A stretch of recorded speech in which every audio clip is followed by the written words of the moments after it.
Oke, halo guys, selamat datang lagi di channel gue. Di sini kita bakal ngelanjutin series Air Warfare tutorial yang ke-6, teman-teman. Dan di sini levelnya makin naik lagi.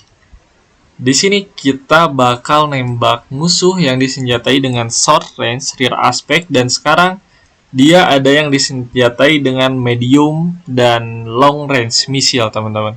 Jadi ini udah misil jarak jauh. Jadi dalam artian ya kemungkinan mereka bisa nembak kita juga, teman-teman. Ya oke, langsung aja kita mulai misinya. Sorry. Kayaknya gue salah. Kita belum masuk tadi.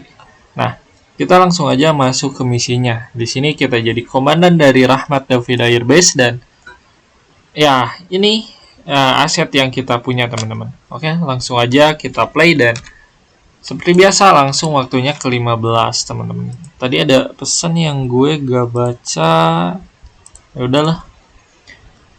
Intinya gue mau terbangin dulu pesawat AEW gue. Gue mau terbangin di area Nablus, teman-teman. Karena pesawat AEW ini ya seperti yang gue bilang harus ditempatin di belakang, teman-teman. Jangan sampai ditempatin di depan. Nanti kalau ditembak jadi repot tuh. Oke, kita kasih nama misinya AEW dan kita kasih kelas support. Kita masukin 2 Gulfstream kita dan dia bakal terbang dalam hitungan menit, teman-teman.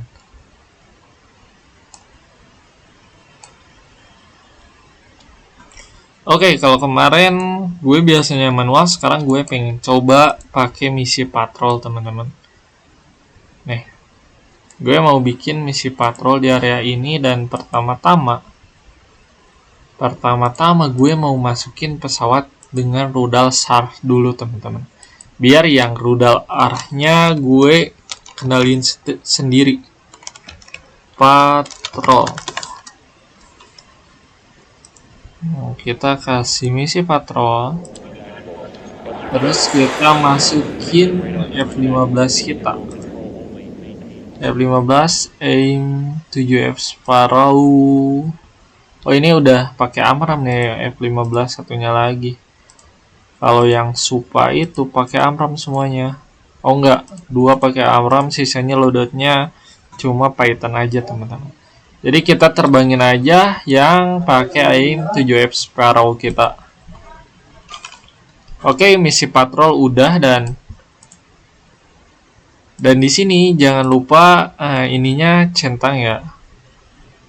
Supaya apa? Supaya dia bisa ngedeteksi kontak yang di luar areanya, teman-teman, di luar area patrolnya. Oke, kita percepat lagi. Dan kontaknya ini udah ketemu dari F-15 Eagle, berarti ini dari fighter. Dan di sini gue lupa nyalain radar dari pesawat AEW-nya. Jadi kita nyalain dulu radarnya. Dan ini udah nyala.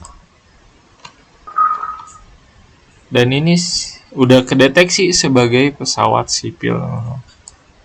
Nih, ini ada kontak yang ketangkep juga, cuman belum teridentifikasi.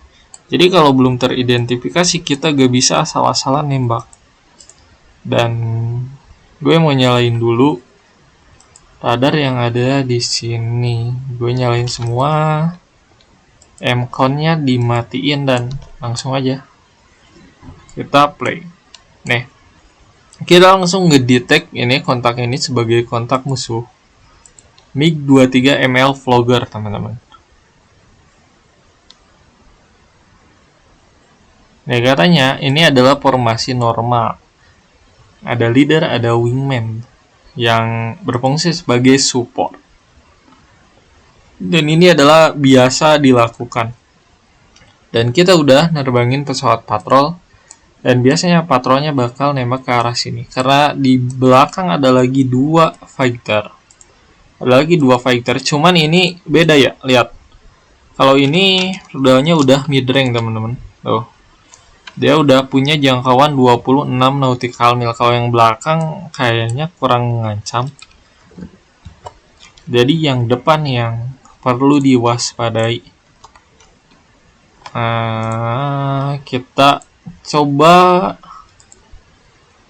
Kita coba menerbangkan dengan formasi 3.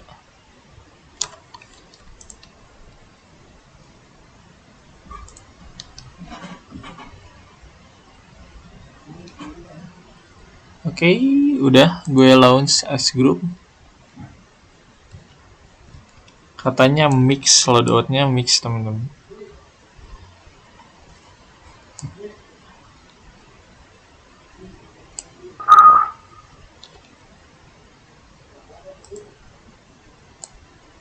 Oke, gue gak tahu dia ngapain, dia malah ke bawah guys, bukannya ke atas. Dan ini ya emang harus dicek juga sih. Tapi menurut gue yang lebih penting harusnya gitu ya, yang udah teridentifikasi. Menurut kalian gimana guys? Apakah keputusan gue sekarang salah? Oke, gak apa-apa lah. Dia ke bawah dulu, kita intercept yang atas ini pakai pesawat yang kita luncurin. Kita intercept pakai ini aja teman-teman, karena dia dibekali rudal AMRAAM dan jangkauannya cukup jauh. Oke, kita ganti dulu mapnya. Yang pertama jadi map BMNG teman-teman. Oke, dan kita luncurin ke arah sana. Dan kita di sini bisa ngatur formasinya. Gue mau formasinya jadi formasi serang, biasanya pakai formasi wedge. Jadi kayak segitiga gitu, dan dia bakal ada di belakang. Kita pakai formasi wedge. Nih lihat. Kita play. Tuh. Dia nanti bakal, yang ini sebenarnya agak kejauhan, nanti bakal pindah ke sini dan ngebentuk segitiga. Ini cocok banget buat formasi serang. Dan oke, kita luncurin pesawatnya ke arah sana. Dan ini patrol kita ngeidentifikasi ke bawah, yang kayaknya ini sipil sih. Kenapa sipil? Soalnya ngarahnya ke airbase teman-teman.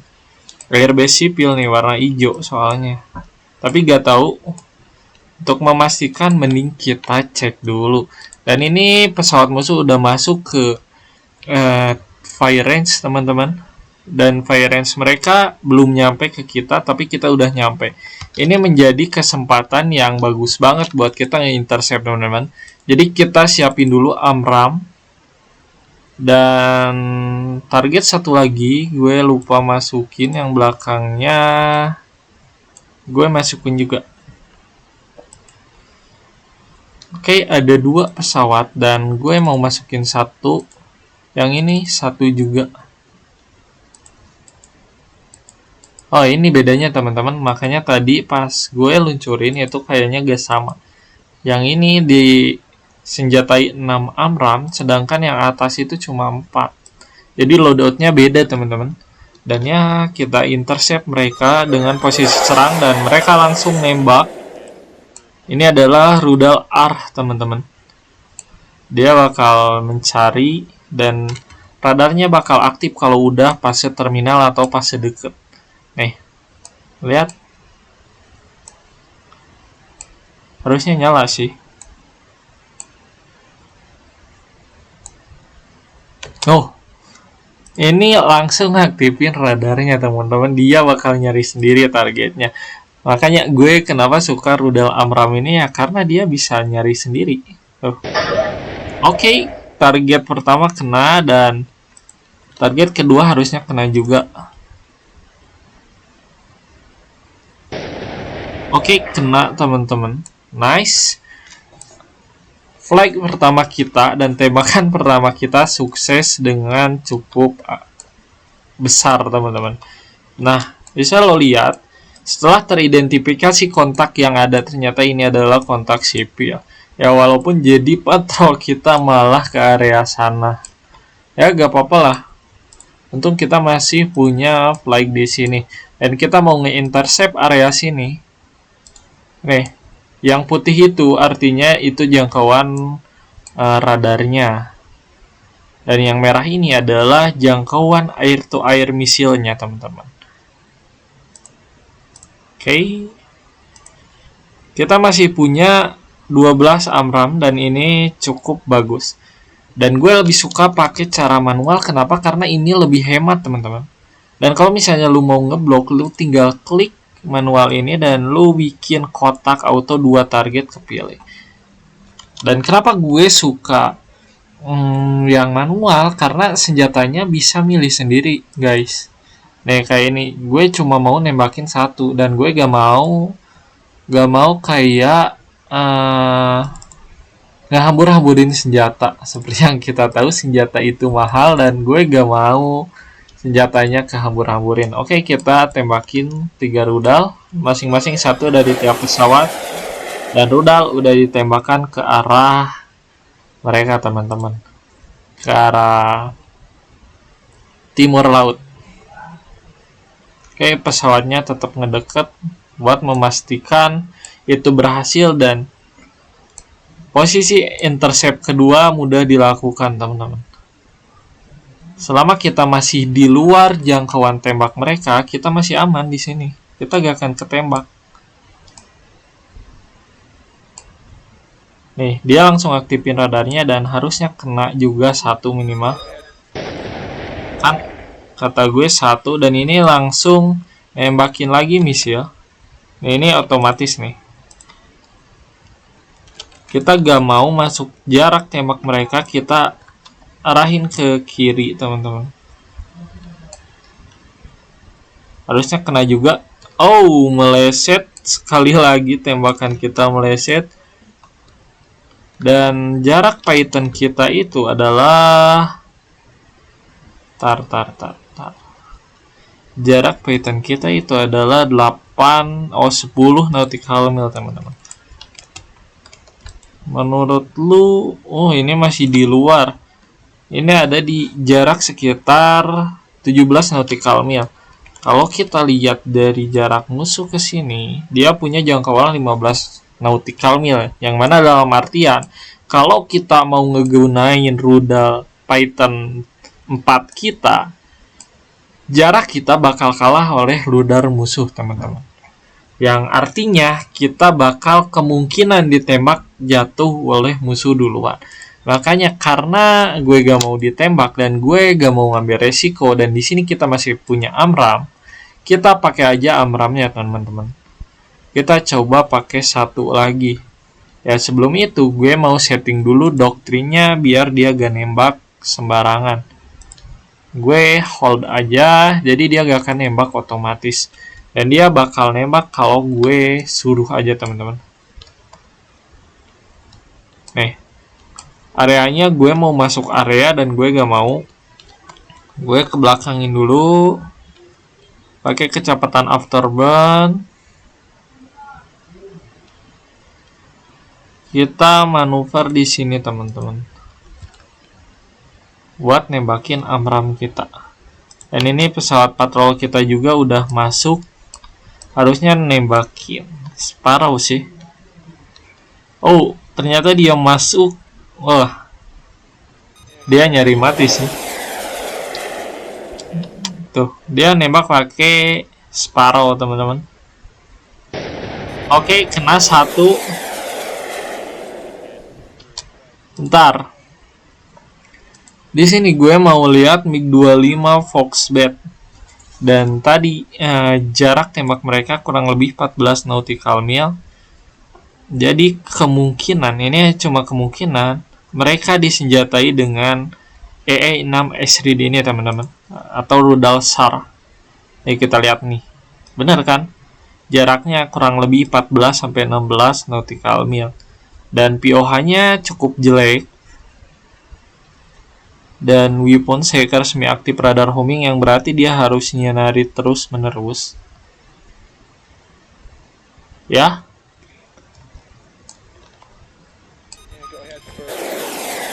Ini, jadi dalam posisi gini dia gak bisa nembakin rudal mereka. Jadi walaupun kita masuk area tembak mereka, tapi karena kita ada di belakang mereka, kita relatif aman, teman-teman.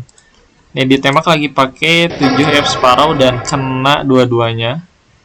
Oke, patrolnya bagus dan di sini kita masih punya 8 Amram. Cukup awet. Dan 3 musuh teridentifikasi buat datang lagi. Oke, ini kayak gak ada habisnya ya. Cuman kalau perang modern asli emang gini teman-teman. Dan di skenario-skenario sebenarnya lebih dari ini.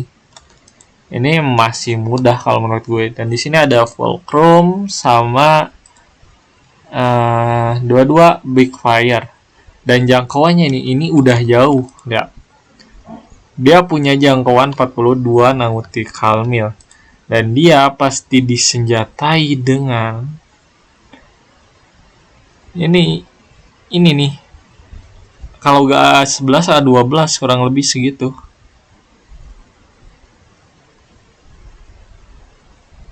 Oh, ini di sini nih ada keterangan jaraknya. Ya, paling rudal itu antara dua itu. Ya, oke, kita intercept lagi karena kita masih punya 38 rudal dan 3 pesawat yang utuh. Kita coba ke sana. Dan gue gak mau pesawat patrol gue masuk dulu teman-teman. Gue gak mau kayak tadi dia masuk tiba-tiba tidak sesuai rencana. Jadi gue matiin dulu investigasi di luar areanya. Biar dia masuk ke kotak lagi lah. Nanti dia baru jadi pertahanan terakhir.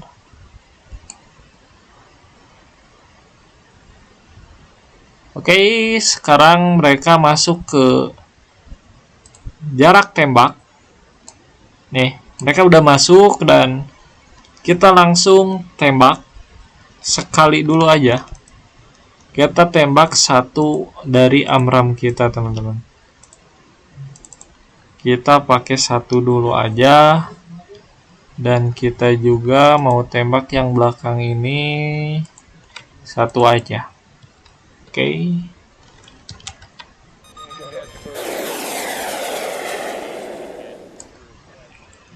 Nggak tuh, rudalnya cepet banget tuh. Cuman baru satu yang ditembakin karena yang belakang belum kena arah tembak. Harusnya ini kena sih. Dan ayo, ini masuk. Masuk. Nice. Kenapa ini masuk menjadi bagus sekarang? Karena pesawat ini bakal ngelihat objek tuh. Ini masuk dalam jangkauan radar sehingga pesawat ini fokus ke sini bukan ke rudalnya dan akhirnya rudal ini bakal kena teman-teman. Kemungkinan ya, sorry bukan bakal kena tapi kemungkinan besar kena. Oh, gak kena ternyata. Oke, gak apa-apa. Dan dia udah masuk, pasti bakal nembakin rudalnya. Kita support dari samping teman-teman. Oke. Kita support dari samping. Dan satu lagi gue mau dia nembak ke arah yang belakangnya pesawat reconnya teman-teman. Ayo tembak. Dar. Oke, kena satu. Satu lagi belum kena dan ini lebih penting pesawat fighternya ya. Gue kasih satu lagi lah. Karena gue takut terlalu dekat, gue mundurin dulu mereka ke belakang.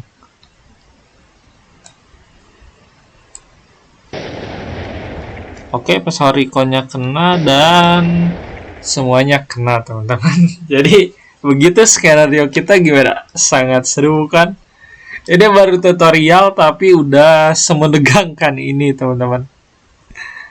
Dan kita balikin dulu pesawatnya, kita klik B aja. Dan pesawat patrol kita pun udah pulang karena kayaknya habis bensin teman-teman. Oh enggak, shotgun.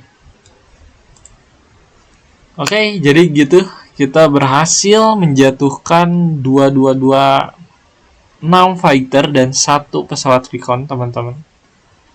Mereka cuma berkesempatan ngeluarin salvo atau set teman-teman. Dan gak berkesempatan ngeluarin rudal mereka satu pun. Kenapa? Karena Ya tadi kita menembak musuh di luar range fire mereka, teman-teman. Jadi sebelum mereka sempat nembak, kita udah tembak duluan. Ya, jadi itu salah satu strateginya. Walaupun ya ini gampang banget, cuman ya inilah yang bikin pengalamannya jadi seru, teman-teman. Oke, sampai jumpa di next video. Bye bye.